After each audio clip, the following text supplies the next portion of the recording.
Hello friends, welcome to my channel Esha queen blog. তো আজকে আমি চলে এসেছি নতুন একটা ভিডিও নিয়ে। অনেক দিন পর তোমাদের সামনে একটা নতুন মিনি ব্লগ নিয়ে চলে এলাম। তো আমি আজকে রেডি ফেডি হয়ে বেরোচ্ছি কাজে। হ্যাঁ, আজকে 10 ডিসেম্বরের কাজে আমি গেছিলাম ব্যারাকপুর। তো তার আগে আমাকে ক্লায়েন্ট বলেই দিয়েছিলেন যে দিদি তুমি একটু ফুল আর জিপসি এগুলো ভালো যেটা বুঝবে সেই হিসাবে ক্যারি করো।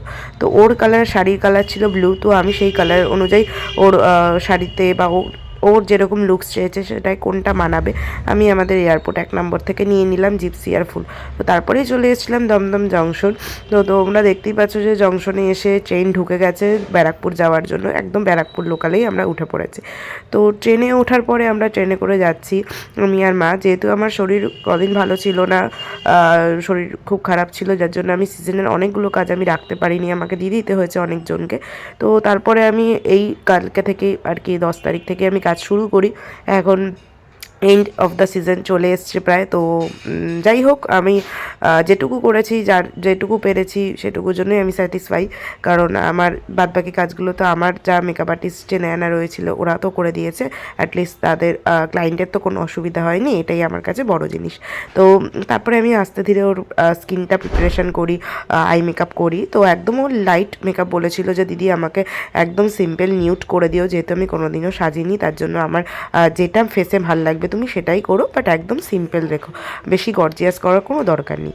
তো ওর কথা মাথায় রেখেই আমি তারপরে ওর দিকটা, কারণ আমরা তো অবশ্যই ক্লায়েন্টের আগে কথাগুলো মাথায় রেখে তারপর কাজ করি, যেহেতু ক্লায়েন্টের যেটা ভাল লাগবে সেটাই করি। তো তারপরে আমি করে দিলাম একটা বান, যেটা ও বলেছিল যে আমি সাইডেই ফ্লাওয়ার দেবো, আমি আর কিছু করব না, আমি নর্মালি এটা বান করে দেবে আর এমনি সিম্পল স্যাটেল মেকআপ। তো সেইটাই করে দিয়েছি। তো ওর রিভিউটা তোমরা অবশ্যই শুনো যে ওকে কতটা সুন্দর ওর লেগেছে বা কিছু। তো পুরো ভিডিওটা তোমরা অবশ্যই দেখো, সঙ্গে থেকো, পাশে থাকো। তো চলো এখন ওর রিভিউটা শুনে নাও। তোমার আজকে আমার কাছে ফার্স্ট টাইম, তো তুমি আজকে আমার কাছে সেজে কেমন লাগলো তোমার একটু কাইন্ডলি বলো। আমার ভালো লেগেছে সেজে। আগে তো কোনো দিন সাজিনি, মানে এরমভাবেই ফার্স্ট সাজছি। আচ্ছা কারোর কাছে ভালো লেগেছে আমার। আচ্ছা আচ্ছা। আর তোমার যেরকম মেকআপ চেয়েছিলে, হেয়ার স্টাইল হ্যাঁ চেয়েছিলে, হ্যাঁ হ্যাঁ, একদম ওরকম। সব সেম টু সেম পেয়েছো? হ্যাঁ হ্যাঁ, সব ঠিক আছে। একদম একদম, থ্যাংক ইউ সো মাচ, তোমাকেও খুব ভালো লাগছে। তো ক্লায়েন্ট তো খুব খুশি হয়েছে, তো আমারও খুব ভালো লাগলো শুনে। অ্যান্ড দেন আমরা বাড়ি আসছিলাম আর প্রচণ্ড প্রচণ্ড ঠান্ডা পড়ে গেছিলো। তো চলো এখন টাটা, পরে আবার দেখা হবে।